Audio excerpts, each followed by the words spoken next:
got a comment on one of my previous videos to rank every Velvet Starlings song. I do a lot of ranked discography articles on my Medium, but I wasn't planning on doing one for Velvet Starlings yet because they don't have a lot of songs that have been released. But I am only going to be doing songs that are released on their 2 EPs. If you like this video, be sure to give it a like and subscribe if you want to see more, and leave a comment down below what band you want me to rank next, video you want me to make.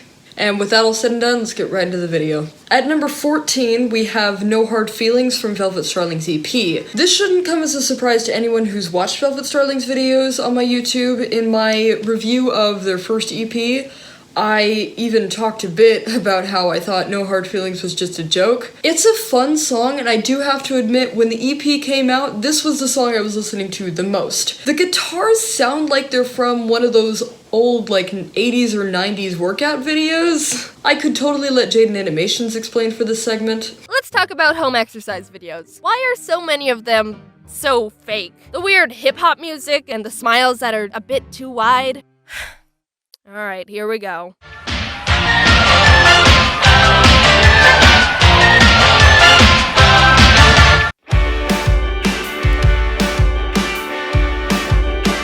Well, I was looking out for you, and I was trying to find a body. I have a lot of songs that I listen to just because they make me laugh or smile when they come on, and No Hard Feelings happens to be one of them, but it's still not my favorite song. At number 13, we have Before My Time Is Done, also from Velvet Starlings EP.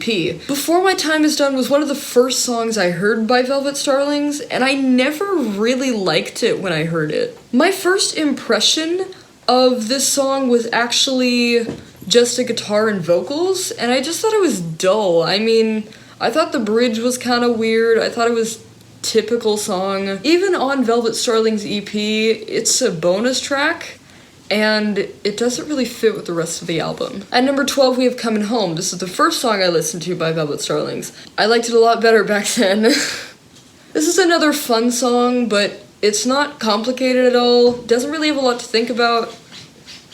If I had something to say about it, I really like the guitar. I never liked Maud singing, though. In the recording, she's fine, but I've seen live videos of her singing with Christian. Don't like her voice.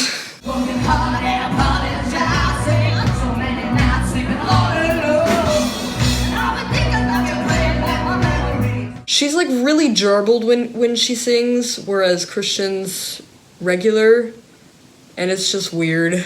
I guess that could probably be one reason why I don't like the song so much anymore.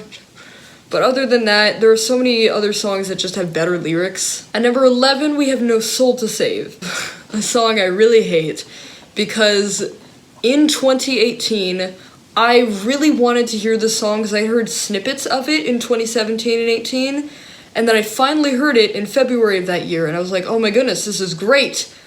But then every single video that was being published to Instagram, Facebook, YouTube was no Soul to Save, and I just got so sick of this song. I heard the recorded version from their second EP, Love Everything, Love Everyone, and I started to like it more, and I can say that at this point, this is probably the first song on this list that I can actually say is a song I can enjoy pretty much a lot. It's a very Jack White sounding song. I specifically love the verses and how cynical they are, but it does kind of make me sad that some of the lyrics have changed. While the music's just starting out there in the streets, what's left for me? While the music's just starting out there in the streets, just lost in the sea. At number 10, we have If Life Ain't Getting Ya High. This was the band's debut single, and I, at some point, made myself hate this song. If Life Ain't Getting Ya High was a song I really loved for a while, but I just listened to it so often that I just made myself so sick of it. It is one of the few songs by Velvet Starlings that I've replayed and haven't been able to keep loving.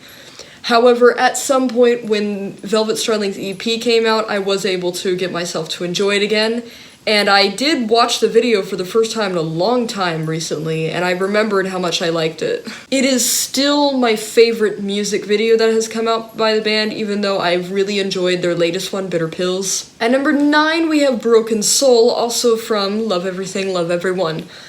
Broken Soul is the No Soul to Save reprise, and I didn't really know what to expect from this song when I first heard it because there weren't any live videos that have come out for the song. I love it a lot more than No Soul to Save. Obviously, you can tell that by its placing on the list, but just the song in general, I love the pounding keyboard and guitars that come with it. It's kind of like having a heavy heart, heavy soul in a way. It's very broken up, and also if you listen to the song in sequence on something like Apple Music, you actually get a flat, like, break between the song. It's the same way if you listen to it on a CD.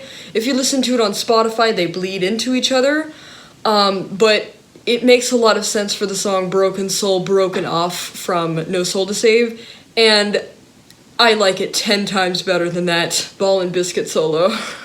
I have heard that solo so many times, I can notice whenever Christian messes up, and Broken Soul is just so much better, it's more interesting. I really like the lyrics. It also has a funny story behind it. It's like we were going to call it Broken Soul, No Soul to Save reprise. Like, you know, that was kind of the idea, to kind of like a concept album, but, I mean, it's a 7-song EP. But, I was trying to play, when Jack White released the new Connected by Love, when he released it, I was trying so hard on my Nord to get the same sound. I had it saved in my Nord, and my dad was like, hey, remember when you were playing that bad Jack White song? It's like, Dad, that song's great. And then he's like, why don't you use that sound? And I was like, oh, and I just kind of messed with it for a minute, and that became one of the main focal points of the song. At number 8, we have Karmic Lemonade from Love Everything, Love Everyone. I used to really love this song, and this is one of the few Velvet Starlings songs that I have a personal attachment to. And it's also one of the few times that I can say I'm kind of sad that the keyboard doesn't take a larger part in the recorded version on the EP. It's just a really fun song. I love how his vocals kick up in the chorus. At number 7, we have I'll Be There from Velvet Starlings EP. I feel like even though Velvet Starlings is not a very well-known band, this is an underrated song. An underrated song. In my top 10 peaceful songs list on my Medium, I even listed this at one of the top spots.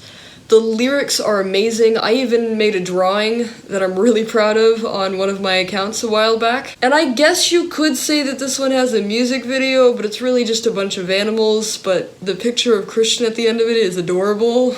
It's not a very complicated song. It's similar to the style of Coming Home. It's pretty typical, easy to digest lyrics, but it just has a charming, whimsical feel to it. At number 6, we have Borrowed Time from Velvet Starlings EP. Borrowed Time is one of my favorite songs by Velvet Starlings, obviously, despite that they never play it anymore. I started to really love Borrowed Time when I saw a video on their YouTube from Springboard Fest. I think the best part about Borrowed Time is the melodies and the harmonies combined, but I love the vocals most of all. I would say something about the lyrics, but I can't understand what he's saying for the majority of it. At number 5, we have Rabbit and a Gun. Rabbit and a Gun is one of the best written Velvet Starling songs, in my opinion. The way that the guitar part and the keyboard parts were linked together really makes you think of a rabbit.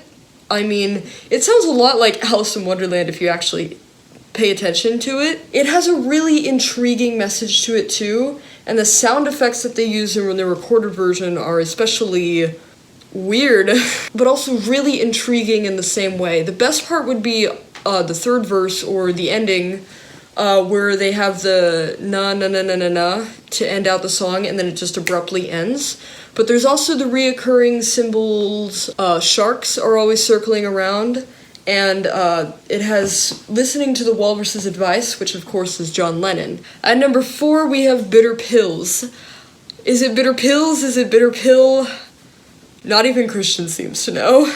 As mentioned previously, this song just had a music video come out that actually ended up being really good compared to Soul Down the River. The song itself is another one of those that isn't super philosophical, but The music itself, how it portrays the mood, is rhetorical. The way that he has the triads of the quarter notes, as I've mentioned in my over-analysis of Kids in Droves, it builds tension when he goes,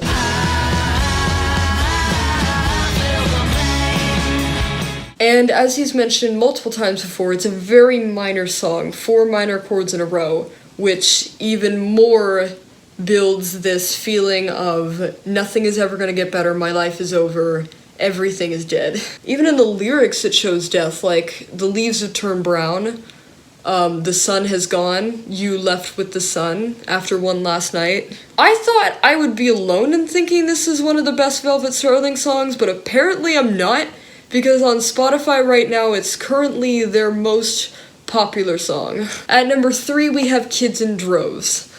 You should already know this is my favorite song if you've seen my over-analysis video. Kids in Droves is very rhetorical in its instrumentals and its lyrics. It has an amazing message. I remember when I listened to it the first time, I could not get myself away from it. It was just that good. The best part about the song would be the bridge. Time, it's always slipping through your hands. You're busy making other plans. There's no time to be yourself. The melody is addicting. I can't compliment this song enough. It is just that good of a song. And it only speaks to how good the next 2 songs are gonna be. At number 2, we have Emerald Isle from Love Everything, Love Everyone.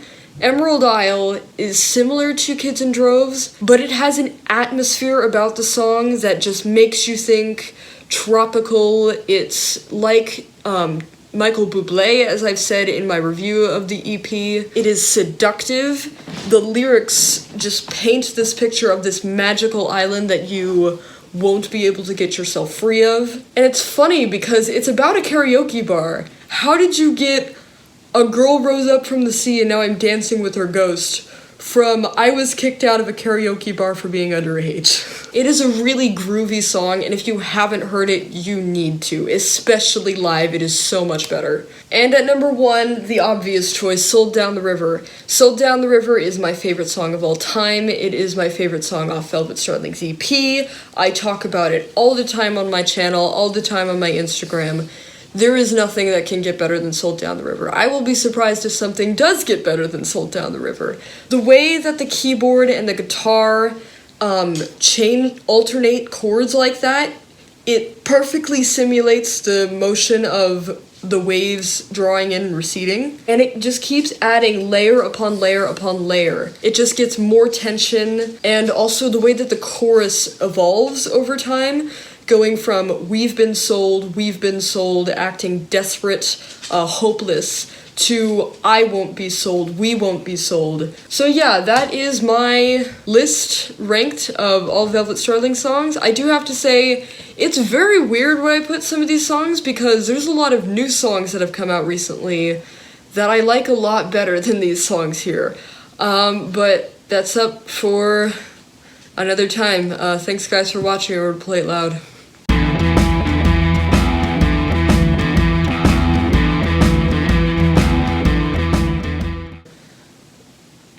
Can't think. Don't put that in the video.